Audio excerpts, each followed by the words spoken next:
Welcome. Episode 2, we made it. I bet you guys thought I wasn't coming back. But we praise God for consistency. Consistency, okay? That's not quantity. It's just, make sure it keeps happening. So I'm sat here with a man who has poured out so much wisdom to me over the years. And it would be a disservice for me to have a platform like this and not bring him on to also share the wisdom and the knowledge that I've acquired over the past 3, almost 4 years. Wow. And this is, I don't want to, I'm not gonna put it out there, but just so you know, I'm not hiding it. I go to London. London is an amazing church. This is the apostle of my church. I can't believe he sat beside me. Woo. But today, he is Tobi Arayomi. Yes. He is I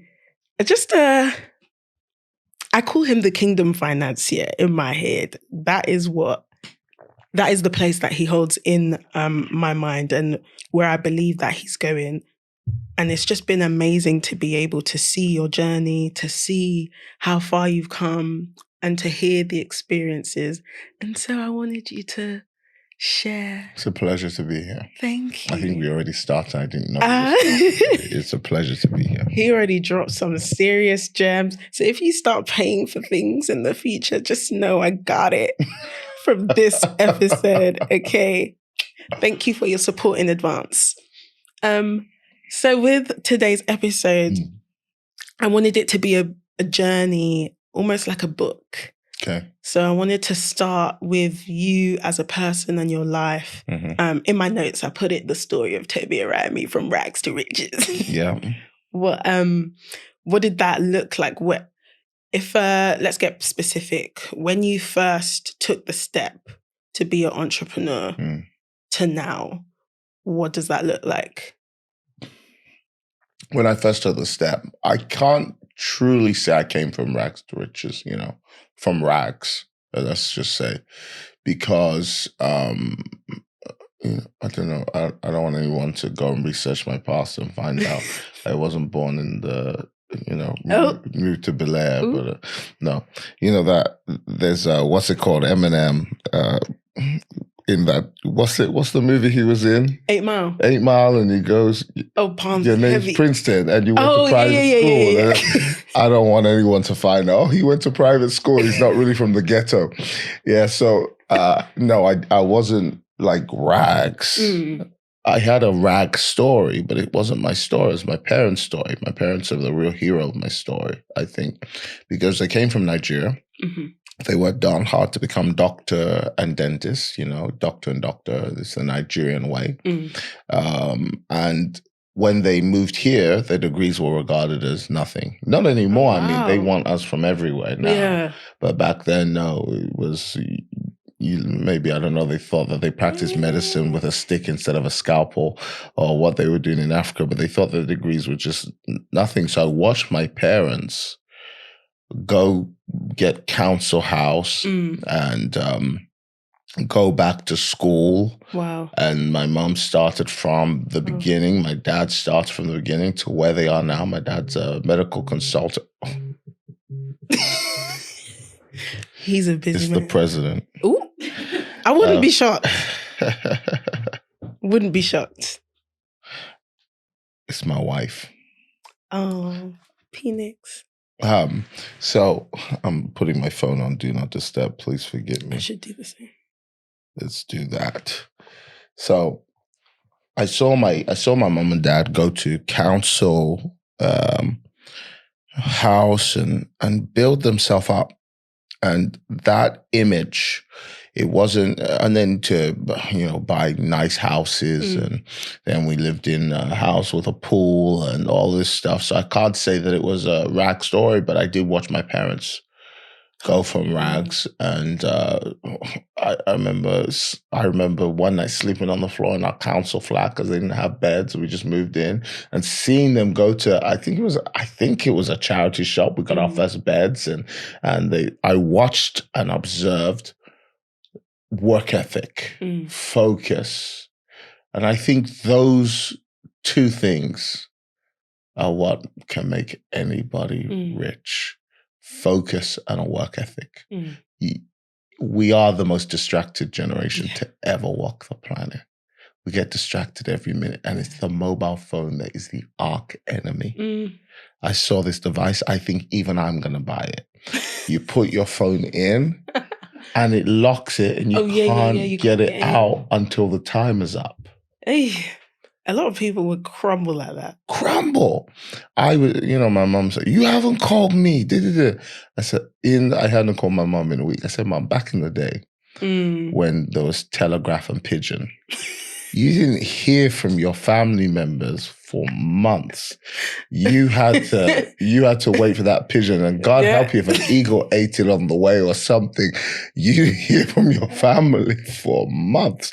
I said, "And if you wanted to see me, I had to get on a donkey and travel all the way to see you." But now, because of phones, the expectation has gone too high. That's so true. Let's just be calming. I'm going to use that. The mobile phone is the biggest enemy in the world. I've muted every social media thing on my phone because the pinging, you got TikTok, Snapchat, Instagram, it's too much, and it calls for your attention. It's just, you have not been on here in a long time. Even notifications that aren't for you. Yeah. Somebody just posted a new picture. So what? I don't care. It's literally none of my business. And now you're going there, then you're watching videos just for a dopamine fix. You're just watching video after video after video. Yeah. And you think that was time. Time is money. Like, we have to become conscious of tick, tock, tick. We are dying. We're dying. Wow. You just caught the revelation. People go, okay, the most important things you're going to say is on your deathbed. You're on your deathbed now. Wow. You're dying. You're saying the most important things you'll ever say every day. Yeah. And every day, the problem is our bodies record. There's a great book called The Body Keeps the Score. Our body records everything. Everything. Everything we do. If we make a decision to be lazy, your body records it, programs it into a habit, and informs your character tomorrow. If you make a decision today, like I woke up today, I didn't want to read my Bible. I had a bad attitude today. It was, stink. I didn't want to read my Bible. Just like, let me just survive off of the words I've already got, blah, blah, blah. I just picked it up with a bad attitude and just started reading it. Then about half an hour, I really got into it. I'm reading about Manasseh. I'm like, oh my goodness, this guy really forgot the Lord. What a terrible human being. I'm getting really, really into it. And it informs myself for tomorrow because I record that. Informs, hopefully, if I keep doing it, my character. Habits make your character. Yeah. Nobody has a money issue in this world. Every human being on the planet has a focus issue. Yeah. And the problem is our brains were so built for focus that in the lack of focus, it seeks distraction. So somebody actually said, a psychologist said, it's not that we're distracted. The brain is actively looking to be distracted in the lack of focus. Wow. So you don't have a focus for your life. Your brain will go, check your emails. So you got an email now. Check LinkedIn. Check Snapchat. Check Instagram. I'm sure somebody liked your last post that you did of yourself with your horse leg kissing, with the kissing look. And so we're constantly just, gotta check, gotta look at what's happening, gotta look at the updates of my life, gotta see who's talking about me, who's not talking about me, who said what, I gotta send this reel to my friends. I just found it so funny, I've got to share it with all my friends. And it's like, so that's contributed to, I think, a lot of the disasters in our world today is distraction. And distraction is the market of consumers. Consumers are distracted. Literally. That's all they are. You go to the shop, you didn't want to buy anything but milk. They said all these distractions right at the till. Now you're like, oh, I might need that sponge. Oh, those socks. I'm that chewing gum. Oh, that popcorn, that caramel popcorn. Yeah, I remember tasting it last time. I need it. And now all your money's gone because you were distracted. You lost focus. We lose focus all the time. Literally. That's I think that's the biggest problem with especially this generation. Millennials were bad. I don't know what's going to happen. Gen Z's finished. But we pray for. Are you Gen Z? No, God, no. Why are you millennial? Millennial. Oh, yeah. Are you Just 80s? on the cup. You just made it? Yeah, 95. Oh, you just made it. Well done. Thank you.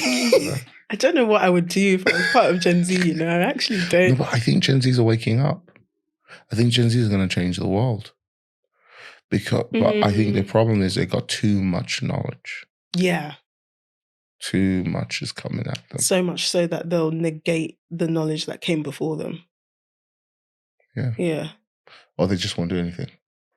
They're going to be banks of bite-sized knowledge. Somebody over here says, eat carrots, it's good for you. Somebody else says, carrots are the worst thing you've ever had in your life. Causes cancer, leading cause. Somebody else says, eat meat. Don't eat meat. Meat is going to kill you. Today you're going to die. Start eating insects. They've just got so much conflicting information coming at them that I don't know if they're ever going to live. Yeah. I think at some point they're going to plug themselves to machines. Wouldn't be surprised. I wouldn't be surprised if somebody's already created a way to put Google in his head. Yeah, the chip thing. Yeah. And he can literally do a search engine. So if you ask him a question, then Google will respond in his head, but he's doing it by thoughts. That's too much. How will you ever make a mistake? And AI's finished everyone. They just don't know it. Yeah. No, the robot apocalypse has happened. Yeah. We just don't know yet. I stay on ChatGPT. No, I can't lie. That thing is a genius. Yeah. I write text messages now. Too. Yeah. Oh, I haven't done a text message. Oh, I've done it. I make this sound more romantic for my wife.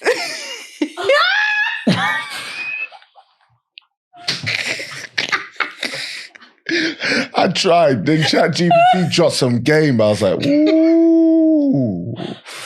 I said, I'm going to use that one. We're finished. We just don't know it. We're finished. I love it. AI has finished everybody. They just don't know yet. We can do graphic design now with AI. I'm looking at all the guys I pay and I'm thinking, I'm about to be able to do that myself. Yeah, video editing now. Yeah. If I learn how to use ChatGPT to video edit. Oh, I'm out of a job. Sorry. I'm out of a job. You might need to learn how to become a ChatGPT or AI expert. Yeah. That would change your life. Yeah. Because now who needs copywriters? True. Everything you need, give a copyright person, they just put it through ChatGPT. Hey, write this website for me. Include in it this. Make it punctuated. Make me sound like. And it'll do it for you. Anyway, sorry, I've waffled. Go ahead. No, it was a great tangent. Honestly, appreciate it. So, we ended on you watched your parents do the rags to riches story, and I saw them, and it imprinted in me. Yeah, it's the greatest example parents can leave you as example. Yeah, the greatest thing a parent can leave you as example. Agreed. I may forget everything you say, but I'll never forget what you did, and I have not forgotten what my parents did. That's why I don't give up, and life has been tough. But my parents just never quit. And seeing that was like, oh, so suicide's not an option, even when the devil suggests it. And everyone has had a moment. There's not a person on this planet who hasn't, please. Everybody, I may sound insensitive. I understand there's some people with serious chemical, mental health issues, but we all have them. And when you know, someone asked me when I was younger, why do you like studying in the library? Why don't you study at home? Or why do you like going to the gym? Why don't you go to the gym at home? I said, because I like to know everybody's suffering. So I don't feel alone in what I'm going through. Yeah. I like to know that everybody deals with it. There's that scripture that goes, the problems you have are being shared by all your brothers and sisters ever. And the moment you know that, oh, you're not special. Literally. And that might sound horrible, but you're not. Nobody gets my problems. Nobody understands. It's a selfish mentality. Nobody gets it. If you've ever heard a guy say, I don't tell anyone this, I've only told you. Okay. He told everybody. He shared that. And he's not special.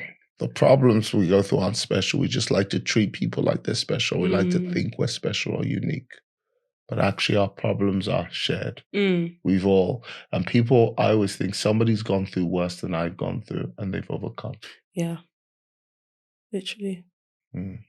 Part of overcoming sometimes though, I've discovered, biggest part of overcoming is wisdom. Yeah. But some parts of overcoming is waiting. And that's the hardest part of overcoming. Okay, no, this is a rabbit hole I wanna go down. That's the hardest part. I hate that one. Having done all to stand. You've done everything. Yeah. There's nothing you haven't done. You put and there's people who haven't. There's people who like to tell themselves, I've done everything. Yeah. Just so they feel they've done everything. And if you ask them, like somebody said to me, I'm stuck in business. Nobody's buying my stuff. I said, how many followers do you have? 1,000 followers. How many of them like your posts? 20 or so. How many customers? 2. So you got proof of concept. You got customers to see, but you only got 1,000 followers. He said, well, part of life is wisdom. Part of it is waiting. But the majority is wisdom. He said, are you applying all the wisdom? I've done everything. A friend of mine told me strategy is better than energy. It's not about doing everything. It's about doing the right thing. That's wisdom. Okay, so with the whole like humans are built, we're innately distracted. Yes. And then focus and doing the right thing. From your experience, how have you managed to find the right thing in the midst of so many other things looking like the right thing? How have I managed to find the right thing? That's my obsession in life, by the way. If you ask me what my number one obsession is wisdom. Yeah. I hate spending energy on like stupidity. Yeah. Yeah. I think lazy people are the most successful, or could be, because they're always looking for the easiest and best way to get something done. Yeah. And that's me. I watch people spend energy. Yeah. Surely there's a... Like, you can have a bicycle or a motorbike. I prefer the motorbike every time. Like, give me what works and give me, that's why I say I got 3 E's for my life. Okay. These are my core values. I don't get involved in anything unless it matches these core values. Or if I get involved in something, these are the 3 core values. So if you ever see me frustrated, irritated, if you ever see me snappy, it's because you've touched on me on these 3 things. So anyone can understand me until, somebody said, how do I work with you? I said, ask for Dita. She's my these are my 3. So if you ever see me snappy, you don't need to misunderstand me. You can just go, you violated one of the 3. Yeah. I got 3 laws. I don't have 10 like God. I got 3. And God really only has 2. Love. Yeah. But I got 3. Number 1 is effectiveness. Number 2 is efficiency. Number 3 is excellence. If you are doing something for me, and it's not excellent. Like I snapped up Mutsi yesterday. There was a flyer that was done. And it was about the watch or whatever. Now, it's a good flyer. That was the problem. Right. You want an excellent one. Because the flyer was me like, my mouth was wide open. The concept was an hour of travail, pressing, pray. I communicated the vision very clearly. But the picture didn't communicate. The picture communicate, preach. Right. Whereas there's 1,000 photos of me kneeling down, praying. So it might seem like such a small detail, but that small detail may put 50 people off coming for the live because they just see I'm shouting while I'm going to yell. You got to communicate. So I said, that's not excellent. It's not integral to what we said. Like companies will sit down and spend millions of pounds designing this cup and the color red. There's a reason behind it, and they will spend millions to discover your behavior. So you start buying Costa instead of why didn't I buy Nero? Why didn't I buy, there's a high street coffee shop I don't know about. But I know about Costa because they've invested in their brand. I said to her, this picture you already got for the watch, a brand of orange and blue. This picture isn't even on brand. It's gone somewhere else. Yeah. Focus on excellence. So effectiveness was the first one. Does it work? That's why I was asking you about your podcast. effectiveness. So that's why I'm talking, because I'm operating on my 3 core values. Like, what do you do? What problem do you solve? Right. If you can't tell me in 5 minutes the problem you solve, you're not going to have the customers you need to have, the people who need to be listening. It's too broad. You're not called to everyone. You're probably only called to 0.5% of the population of this earth. And that 0.5% will make you very, very wealthy. So you have to research your customer to detail. And that person is what you call your warm market. Those people are going to lead you to your cold market. They're going to tell their friends. They're going to be your advertising force. But you just have to find only them. And they exist. People who resonate with your dream. People who are frustrated by the very things that you're frustrated by. Yeah. Where are you going to find them? You have to find them. So the first thing I was asking, that's why I was asking you those questions. I only have 3 protocols. I'm very simple. Are you effective? I'm sat here going, oh, this is not good setup. Got something here? Potential frustrates me. Because it's like I'm looking at how great you could be, but you should already be there. Yeah. I'm looking at unrefined gold that would become more expensive when it hits the refinery. I do gold dealing. Gold goes through the roof once it hits the refinery. You think about this coffee.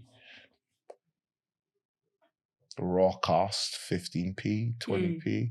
They sold it for £4.50 because somebody put it through a refining process. Somebody then added milk, somebody added sugar, then they put this brand on. Now, because of the service and everything, they said £4.50, and now it's a global sensation. This was a Christian company who started Costa, born again believers, sold it to Pepsi for billions of pounds. Pepsi or Coca-Cola. I think it's Coca-Cola that now owns Costa. Wow. Sold it for billions of pounds. A little family business. So I see the unrefined potential of something, and I go, oh, what problem this is what you're paid for in life, the problem you solve. If you can't tell me the problem that you solve, then you won't know why you're in business. And why is the most important question of business? Why do you exist? It keeps you going even when you only have 50 views. Somebody said, I was listening to them yesterday, they said, I don't pay for ads. And I'm not against paying for ads, but he said, I don't pay for adverts. He said, because he's realized most of the algorithms will underpay you in terms of attention on purpose to force you to pay. Once they see you're paying, you're a crack addict now, and they'll make you pay for attention instead of just becoming more creative about how you get your message across. I'm not against paying for ads. I think if you've got a product, you should pay and push it. But my first question is, are you effective? Once I see you're effective, you know the problem you're here to solve, and you're solving the problem, which most people don't do. They just beat around the bush of their problem, and they're not direct about their problem. Everything solves a problem. Even Kevin Hart solves a problem. He solves misery. Yeah. If you're sad, watch Kevin Hart. Yeah, your mood would change. Even just the way he moves, he's solving a problem. Comedians solve a problem. Doctors solve a problem. Everything we go back to solves a problem, even if it's making us worse. Coffee solves a problem. It makes me feel, it might be doing me all the damage in the world, might be filling my blood with acid. Every doctor tells you, stop drinking coffee. It's an artificial boost. Sleep more. Are we stopping? No, because it solves a problem for us. It solves a social problem. It makes us feel it has the illusion that it's solving a problem. Every business in the world is paid to solve a problem. The reason why David became king in the Bible is because there was a problem called Goliath. If you don't solve a problem, you're not relevant. You go, oh, Apostle, you got some favorite people. Yeah. They solve problems. If you don't solve a problem, you're a problem. Noted. If you don't solve a problem, you're a problem. Every time a man's gift makes room, brings him, that gift is there to solve a problem. That's what a gift is. A gift solves a problem. Even if you get me a useless gift on Christmas, like boxer shorts, like people buy socks and things for men and boxers. They solve problems. That's what they're there for. One day, someone bought me the ugliest socks I've ever seen. They go up to here, Oh. but they're from Sweden. And they're these warm stockings. Wintertime came. I don't care how I look. Those bad boys were all the way up under my trousers, all the way up to my thigh. I don't care. They were solving a problem. Right. And I'll never forget that person now, because when I was cold, it wasn't apparent to me then. See, sometimes you solve a problem, but you're in the wrong season. Sometimes you solve a problem and you're in the wrong place. You sell ice cream in the Nordic regions, like it's cold, like ice cream in Iceland, please. You sell ice cream in Dubai. Now you're making sense. Now you're making money. I saw these umbrellas. I want to buy them so bad. The guy was selling them in England. These umbrellas are white umbrellas. They got a fan and they spray water. Oh, okay. Yeah. I take that to Dubai in summer. Make a fortune. Now I make a killing. That's what you've always, if you want to be a successful entrepreneur, you've always got to think about problems. I call it the positive power of thinking negatively. If you can think about problems you can solve, you'll make money. Real estate solves a problem, keeps me warm. I'm housed. It's a real problem, homelessness. The studio solved the problem. You know, you wanted a podcast, maybe you don't have space in your house, somebody set up a studio. They've solved everything we pay for solves a problem. How well it solves the problem determines how well it's paid. That leads me to my second point, effectiveness. Efficiency. Now you solve my problem. How efficient are you at solving my problem? If I know Mr. Blogs over here is better, quicker, more efficient, then I'm going with him. That's true sometimes. But I'll tell you what's even better. It's excellence. I've gone, and I'm sure you've done the same. I know better coffee businesses than the ones I go to. Yeah. I know better hotels. Every time I go to Dubai, there's a hotel I stay in. I don't change my hotel. They tried to change my hotel. I got so frustrated because they found me a nice looking hotel. I was really irritated with it. Because I'll tell you what keeps people coming back every time without fail. Care. Excellence is caring about what you do. If you go, when I go to that hotel, Mr. Arayomi, you're back. Hey, how are you? Oh my, we got the ensuite ready for you. Oh my God, it's so good. When I leave, they have this platter. Please come back again, Mr. Arayomi. You never forget how somebody cared about you. So actually, of my 3 core values, the number one is care. What keeps people coming back? You'll see me after service. I'm talking to everyone. I'm rubbing arms. I'm holding them. I'm crying. Why? Right. People don't care how much you know till they know how much you care. If you don't care about what you do, what keeps a marriage together? Care. Even if you're not the most brilliant mind, if you care about the person. I was watching a video where it said they did a research on marriages. Yeah. Marriages really broke down when people missed the cues. Like the guy's trying to make you laugh, and you just ignored it. The girl's trying to tell you how hard her day was. And you was like... Oh, the guy's like, I got a bit of a cough. What the guy wants when he says I got a bit of a cough? He wants a siren to go in your head. No, sirens on your head. You're running downstairs. You got a whole pharmacy now. Lamps and everything. You got blankets. You got thermometers. You've got new socks. You've got cold towels. You sit him up like a baby. You put the cold towels on. Excellence is how much you care about what you do.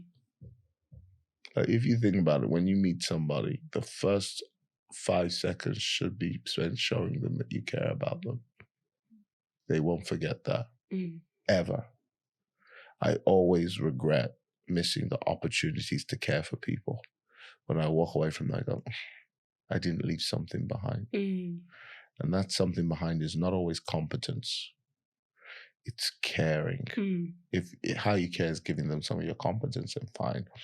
Just make sure. I was watching a video this morning of someone who usually gets a lot of views, but they didn't get a lot of views. And I realized the reason why they didn't get the views was it was inauthentic. They didn't care about what they were doing. The person was preaching. I said to my wife, watch this. How do you feel? She watched it. It feels fake. It feels like maybe the person's watched another preacher or teacher and thought, let me copy them. And it came across as rehearsed.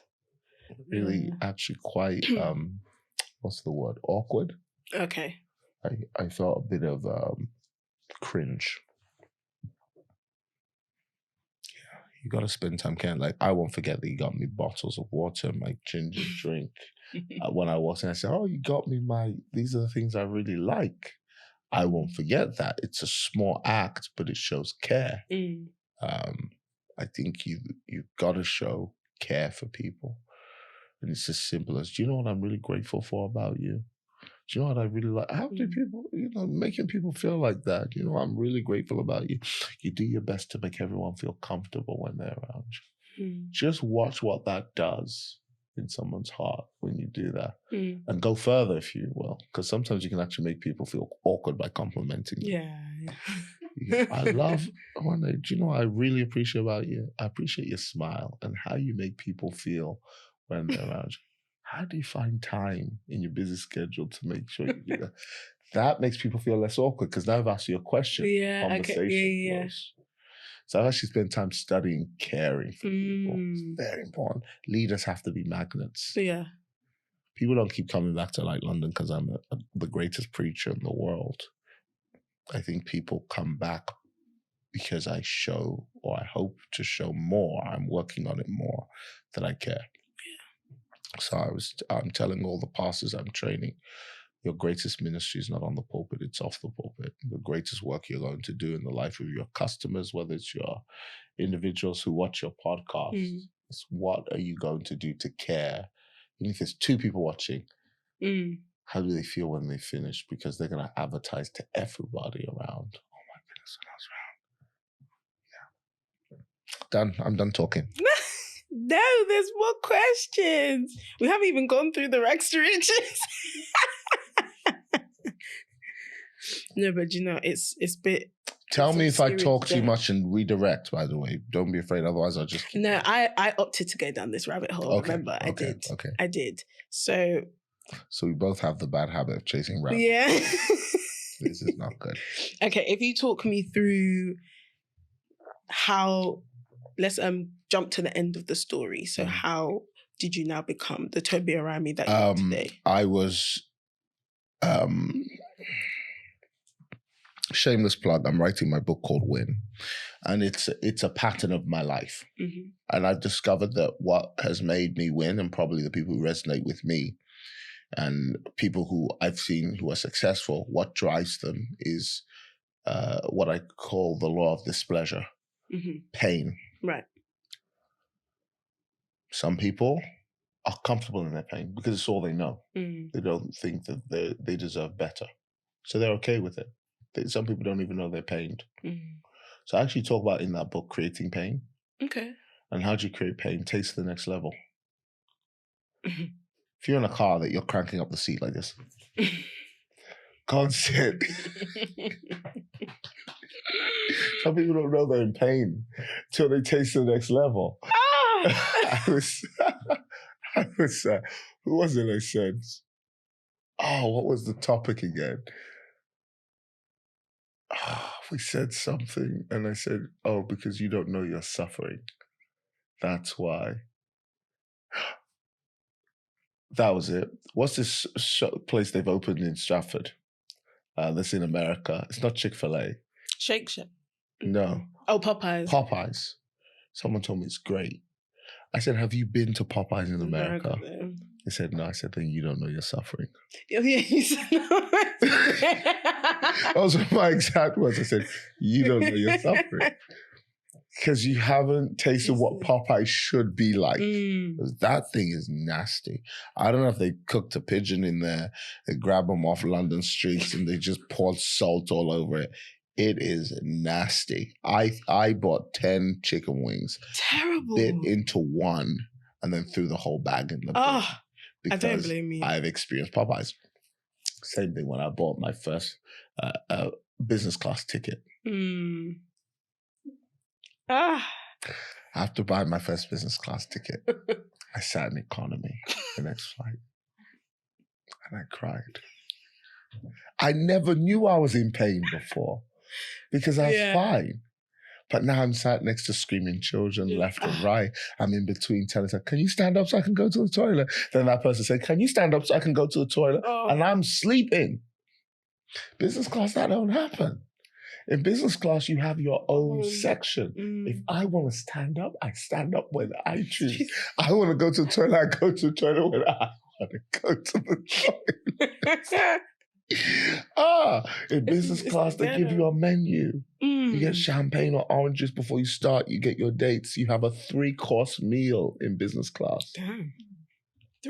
3 course. In business class, your legs extend. Wow. You lie down. You have noise-canceling headphones in business. Yeah. When you eat your meal, they throw a cloth over you. They give you a hot towel for your face before the start of the journey. They call you sir in business class. They say, let me put your bag there for you, sir. In economy, you put your bags up, and if there's no space in your one, you go 3 rows back to put your bag in somebody else's. Business class, they kneel down. In Emirates, they come down on almost to your eye level to talk to you. Say, sir, what can I get you? And they look subserviently up like you're a king on his throne looking. Business class is an experience. Wow. Go and sit in economy after that. You will know you're in pain. You didn't know before. You didn't know before. But when you taste the next level, suddenly you know. So from that... Now, my last trip, I went in Emirates. They upgraded me to first class. Oh, stop it. Business class is now pain. In first class, you have your own room. Closed space.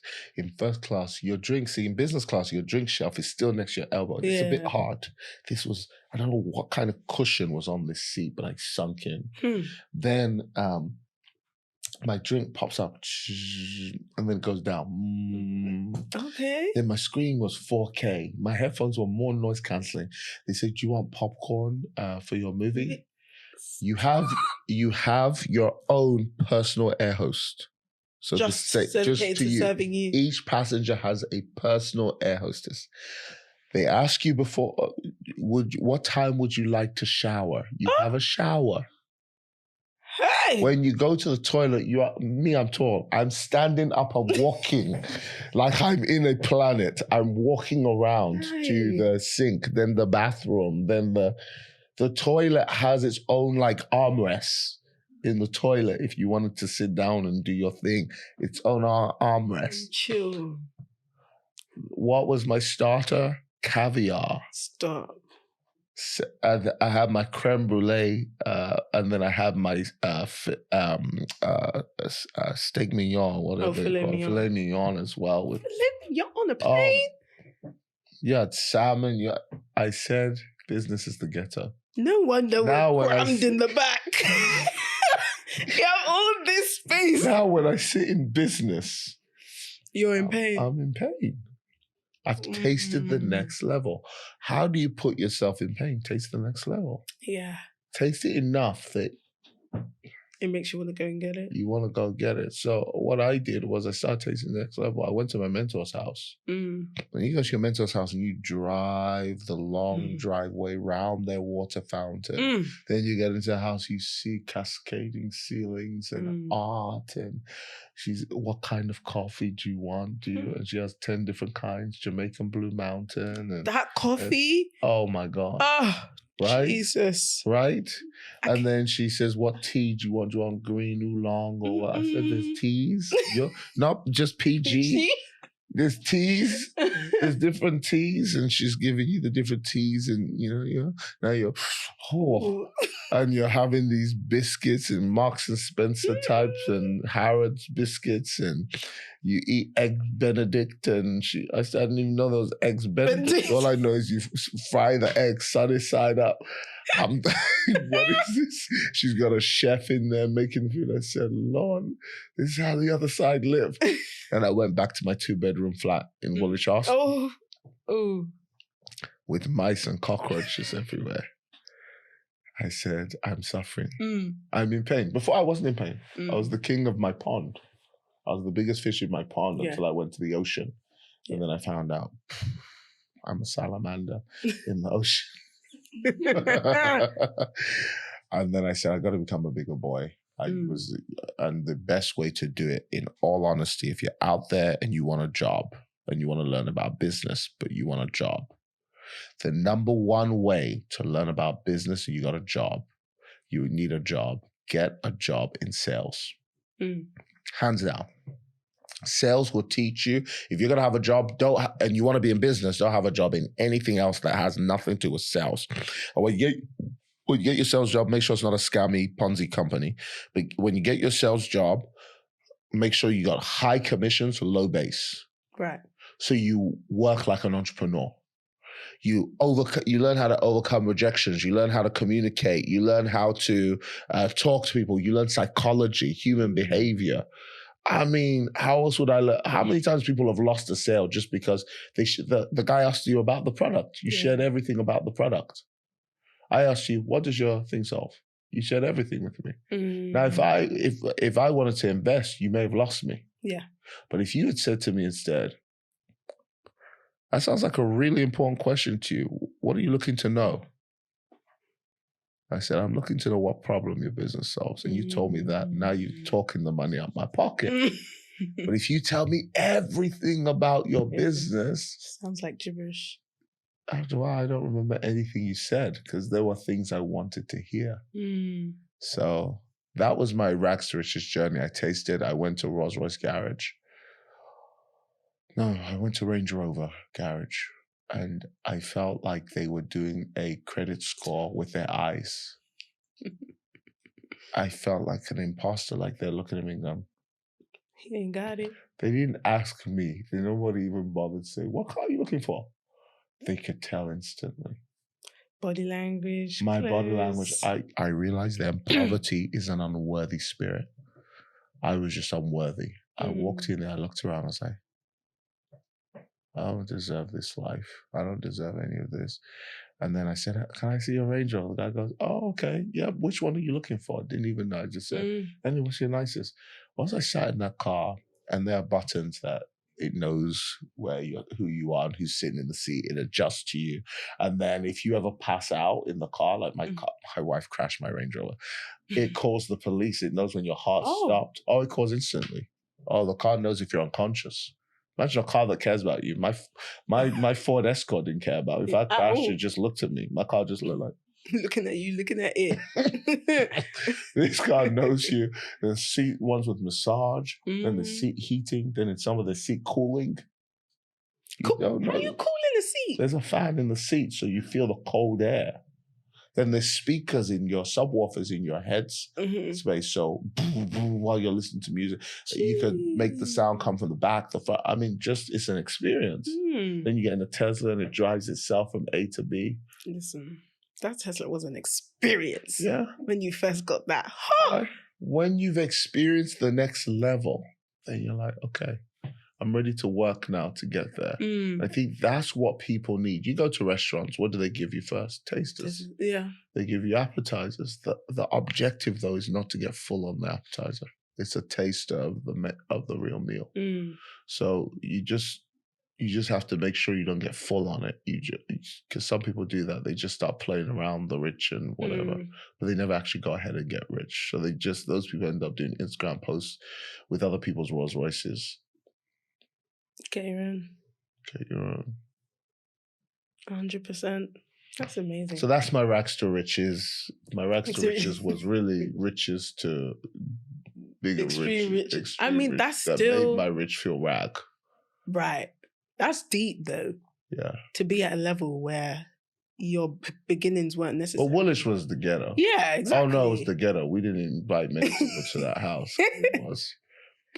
even though your like childhood beginnings weren't as humble, to say that you are at a level now where that is humble. Yeah, my dad, when I left my house, said, huge. "You won't inherit a toothbrush from me." So we started again. Exactly. You know, we started in that 2-bedroom place. Rent was £500. I couldn't afford it. £500 a month. Couldn't afford it. Now that's chicken Council tax, everything. Yeah, couldn't afford it. But there were a few things that I once I set the vision in front of me and I gave myself the pain. I started to define what delight looks like. Right. What would it look like? That's vision boards. That's dreaming. That's meditation. I started to create thoughts in my head that this could be possible. Now, once you know why you're doing something and what you want to achieve, the biggest problem is how. Well, actually, I think the biggest problem is where you want to be. Define it first where you want to be. Okay, yeah. Yeah? Once you define that, how almost takes care of itself. Right. Now, how there are 10,000 roads. Literally. To get to wealth and riches. This is what we're talking about, right? Yeah. But I can give you the best one. Please do. Real estate. Oh, yeah. Don't waste your time. Real estate, as quickly as you can. It's the oldest game in the book. It will never die. Everything else requires a lot of creativity. And most other business models go into real estate. Apple, real estate. McDonald's, real estate. Burger King, real estate. Rappers, real estate. Boxers, real estate. When you want to secure your wealth, real estate. So why not start there? Right. So if you can build a strong real estate portfolio, see, the problem is you've been taught to put your money in a bank, bang, bang, bang, bang, bang, bang, bang, bang. And what is a bank? It's a real estate company or it's a lending company. They'll lend your money to someone to mortgage, you'll buy a home. And who really owns the home? Not the person. The bank owns it. How do you know the bank owns it? Stop paying your mortgage. You realize very quickly the bank is a real estate company. That's all they are. They're going to come and seize you. So get into real estate. Buy real estate. That makes you a bank. Because once you have real estate, let's say in a year, which I believe you'll do it after this conversation, in a year, you'll be worth 20 mil in real estate. Yeah. You would have bought 20, 30 homes.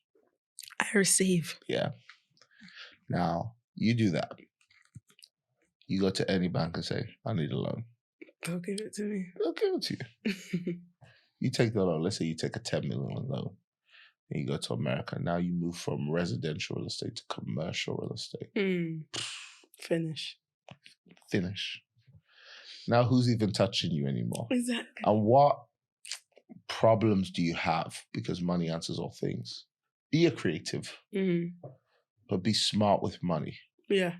And this is why wealth and riches is such an important topic, because so many people want to do what they love, but they don't know. In order to do what you love, you have to do things you don't necessarily love. Yeah.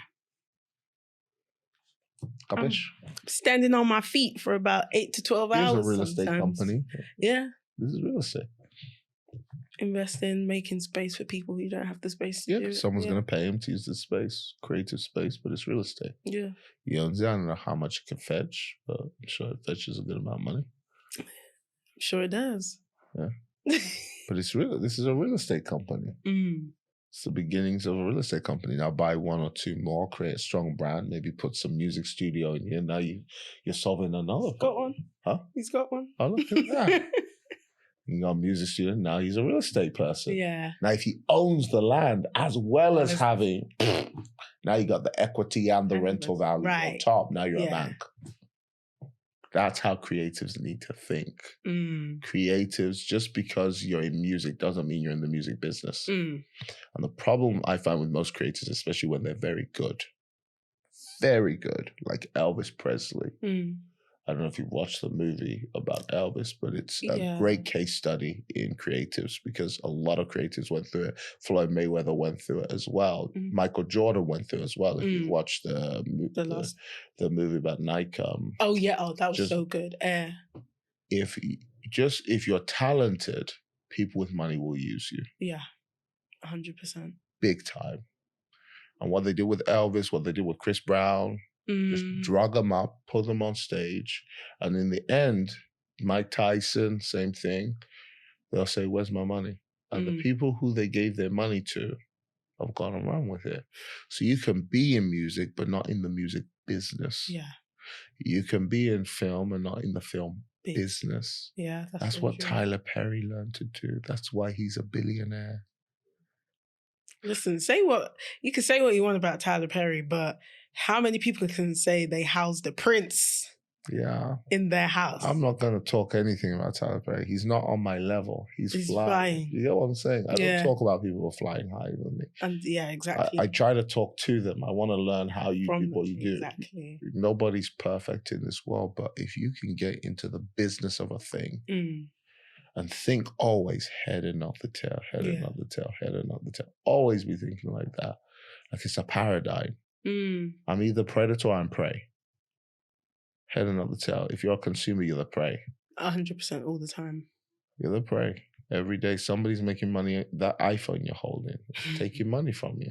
Cha-ching, cha-ching, cha-ching. Every day Monzo is making noise on this, this thing. Someone's making money from you all the time. You've got to think, yes, consume. There's things in this world you should consume. The only subscription I pay for is YouTube. Okay. Because it's an online education. I can learn anything on YouTube. Yeah. Apart from that, I pay for my blue tick on Insta. Okay. Because that's an investment in my credibility. You know? So, but apart from that, your brain should always be thinking, how can I own? How can I produce? How can I make something here? And I think with what you do, the oldest game in the book is real estate, hands down. Okay. So then that sort of leads me on to the next question, because it's like you're in my notes, you answered all the points. Sustainability. You've given us real estate as one of them, but then how you've spoken us through how to build, but then sustainability. How do we sustain the riches as well as obtaining more? Because it can very well get to a point where you get distracted whilst you're building, but you also want to keep. Sustainability comes from paying other people to solve your problems. Okay. Because once you make money, you got more problems. Yeah. More money, more problems. Yeah. So sustainability comes from paying people. It comes from automation. Automation can be done by people or technology. Right. I prefer technology. Same. Cheaper. Zero accounting will save you more money than an accountant. Once you have zero accounting, you probably don't need a bookkeeper. If you have all the services on zero, then you can pay a bookkeeper just to file your tax documents and whatever. But you want to move into automation quickly. Another way to automate is just because you're the founder doesn't mean you should be the CEO. Right. CEO is a glorified administrator. Yeah. Yeah. Yeah. You don't need to be the CEO of your company. Like, especially if you've got big dreams and you've got other things to do. So let's say you have a real estate company. After a while, put a CEO over the real estate company. Pay them a percentage to manage your company. Now move on to the next thing you want to do. Maybe you want to be Elon Musk. I think he's left as CEO now. He said he was going to put a new CEO in place of X. Even Rihanna's done it. Yeah, Tesla's not over. He's not over Tesla anymore. He's got a CEO. Okay. You know, some people should not be CEOs. Yeah. And if you've got somebody who's more business savvy than you, then make them CEO for part of your company. Agree, make some legal documents, or put some technology in place that automates your processes fully. So you can do what you need to do, but you've got to know when to let go. And the time you let go is not instantly. You must be CEO to begin with of sometimes of your own thing. Until it's like a mum, when your kid's a toddler and it can walk by itself. When you can leave it with a babysitter. That's what a CEO is. You babysit, but maybe a CEO is a bit more of a guardian. Right. Because their job is not to keep my business as a baby. Yeah. It's to grow it to the full maturity of what it can be. So in life, you're either one or you need these in your life. You need a pioneer leader and a manager in your team. For example, you're the pioneer of this podcast. You may suck at management. You may even suck at leadership. What's the difference? Pioneer handles the project. Yeah. I am better with projects. And with people? I'm good with people. I love people. I love the right people. But the wrong people, I don't have the patience to sit on the phone for 5 hours, hearing someone endlessly talk about problems without a hope of a solution. So pioneers manage a project. That's their focus. It's the project, the project, the project. And they're not the best bosses because they'll kill people. Pioneers are red personalities. Yeah. I've had to learn to smooth off my redness because I will crush. By the time I'm done, you will think I don't care. Yeah. I really do care. I've got a big heart, but I'm like... At the same time, this needed to be done. How do they say now? Yalla. Like, that's a pioneer. Yeah. Leaders, people. Leaders love people. And they're very good with people. And I'm a leader. I love people. But let me tell you the kind of leader I am. I'm a leader of leaders. Right. I don't lead followers well. Yeah. If you're a follower, I can't lead you. But if you're a leader, I'll lead you. So my leaders can lead followers. But I love to lead leaders. It's my favorite thing to do. But some leaders are good leaders are followers. Right. So pioneers, projects, leaders, people, managers, processes. Right. Okay. So you need somebody over your processes. Not all managers are good with people. You all know managers who suck at people skills. They just, it's like, who made you manage? Like, but if you give that person a process, maybe some paperwork, maybe inventory, maybe stock, that's a great, accountants are great managers. They can't grow your money, period.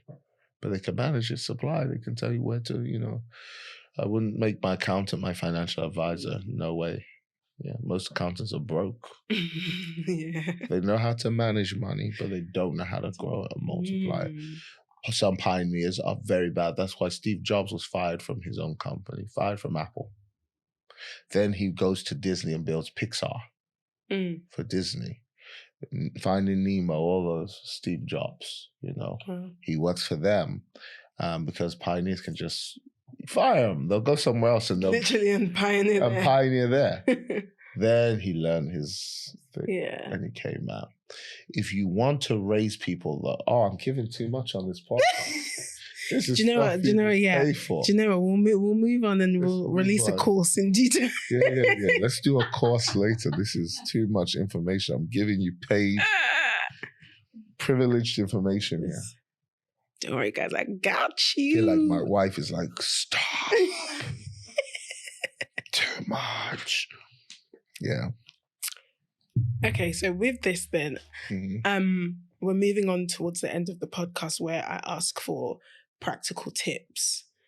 You've given us a lot of good investment ideas and ways to become businesses and not just stay creatives. So financial tips in discipline, as well as how to grow your finances as a creative would be great. And just to end this episode, we'll do 3 so that you're not giving away tips. Financial tips. Yeah. Number 1 financial tip is to define your financial success. Okay. How much you're making on a monthly basis. Divide it in 3 levels. Secure, independent, and free. How much are you making to be secure? You don't need to work anymore. You can focus on your dream. Independent, you've left your job. So secure is you're covering your costs. Independent, you left your job. Free, you're free. You do whatever you want to do whenever you want to do it. You can sit on a beach in Honolulu if you want to. Yeah.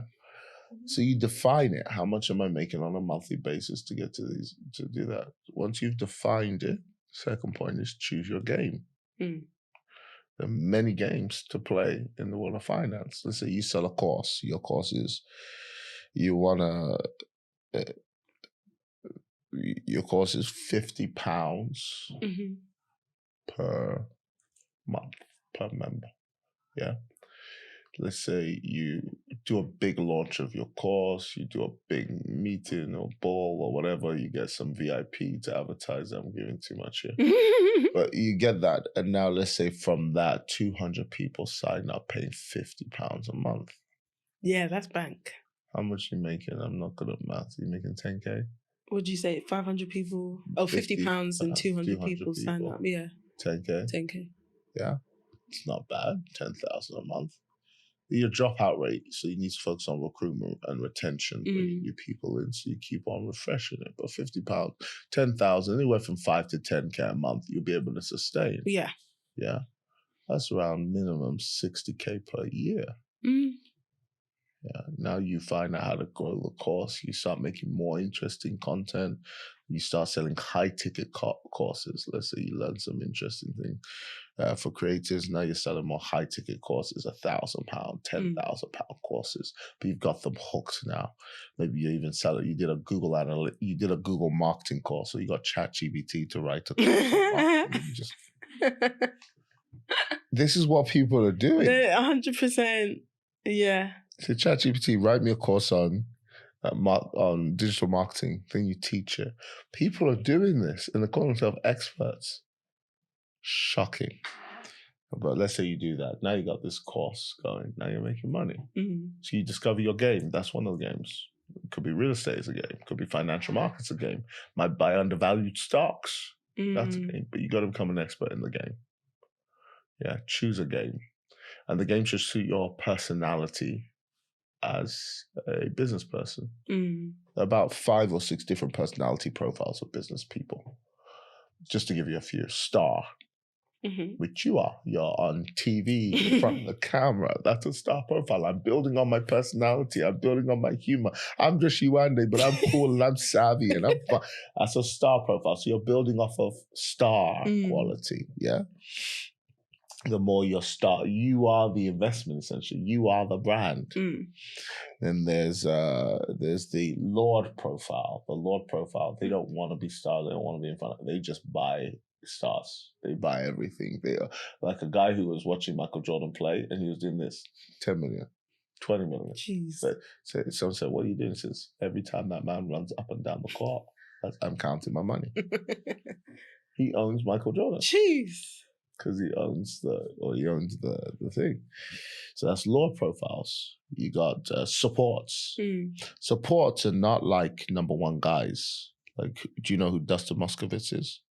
No. Eduardo Severin? No. Multi-billionaires. Do you know who Mark Zuckerberg is? Yeah. They're his supports. They just work with him.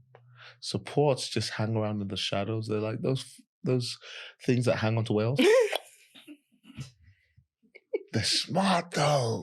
Yeah. Smart. I don't want to be number one. Just make me number 2. I had a guy like that. I want to be your number 1. I just want to be number 2. He used me. There's a positive way to use people. He used me very well because he knew Tobi can raise money. I raised almost $1 million in 24 hours. Tobi can raise money. He knows how to get money out of people's pockets. Okay.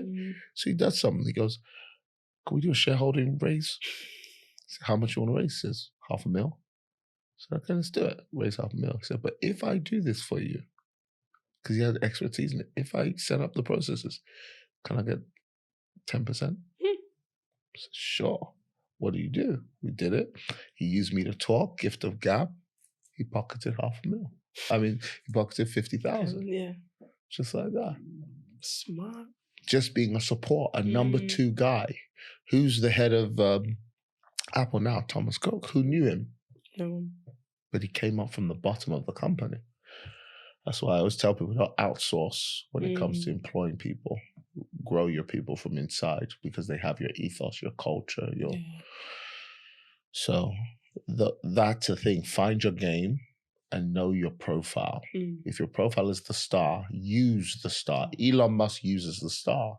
He's a billionaire, by the way, not because of his assets. He's a billionaire because of his marketability.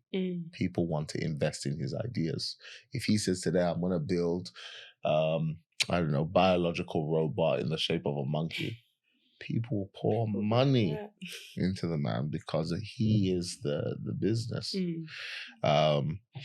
So find your game. And then number 3, focus and work darn hard for at least 3 years. Okay. So that thing hits critical mass. Critical mass is where you're making more money from your interest than you are from your money. Could you break that down?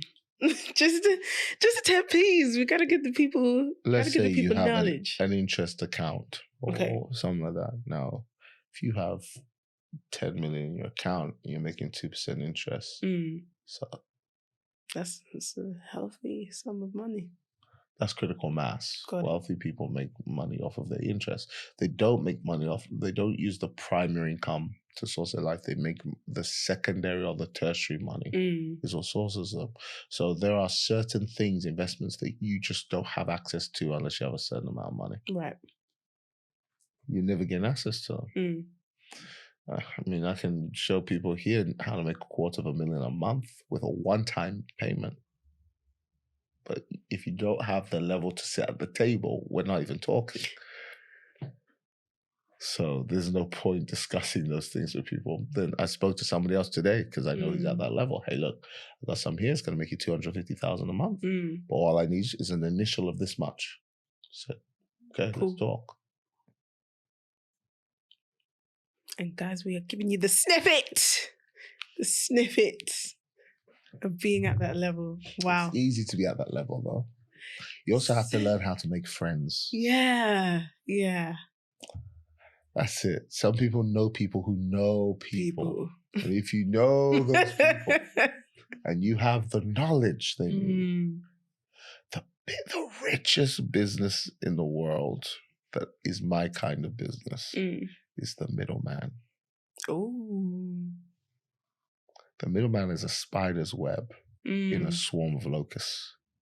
All those locusts are flying through. You just some of them getting stuck, some of them fly over. You're catching commissions.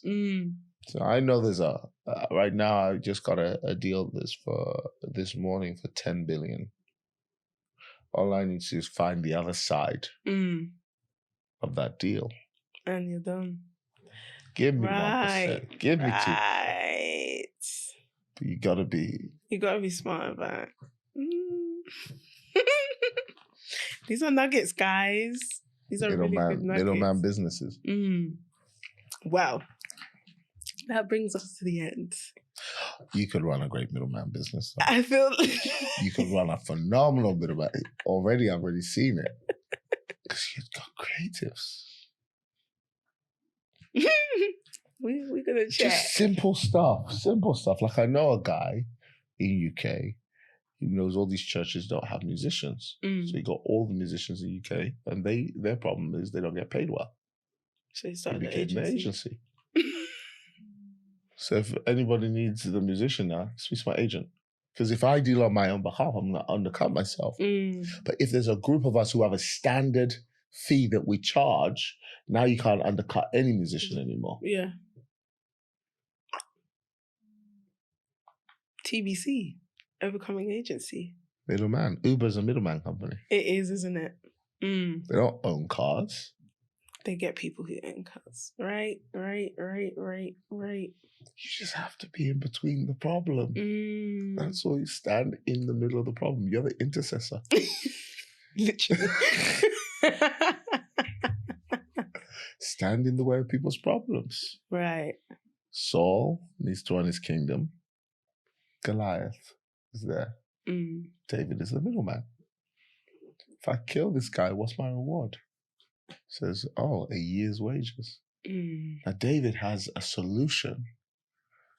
Just stones. He's learned this thing for a while.